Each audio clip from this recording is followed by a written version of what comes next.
ఒకప్పుడు రాజుల పెయింటింగ్ వేయాలంటే ఆ పెయింటర్స్కి ఎంత భయం వేసేదో తెలుసా? ఎక్కడైనా తేడా జరిగితే అక్కడికక్కడే చంపేసేవారు.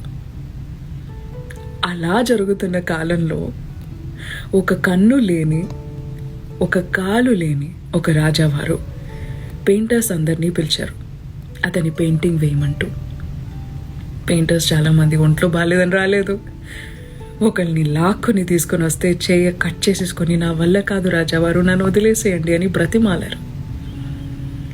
కానీ ఒక పెయింటర్ తనంతట తనే ముందుకొచ్చి, నేను వేస్తాను రాజావారి పెయింటింగ్ అని చెప్పాడు.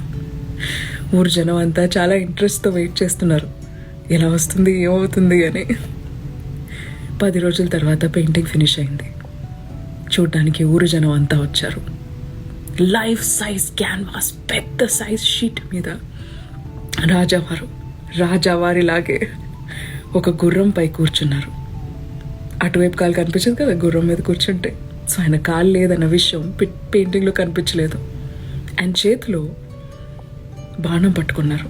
బాణం వేసినప్పుడు కళ్ళు ఎలా ఉంటుంది, ఇలా. సో ఒక కన్ను లేదన్న విషయం కూడా కనిపించలేదు. చాలా చక్కగా వేశాడు పెయింటింగ్. ఇతరుల్లో మంచిని చూడగలగటం కూడా ఒక ఆర్టే అని రాజావారు చెప్పి ఆ ఆర్టిస్ట్కి పెద్ద బహుమానాన్ని ఇచ్చారు.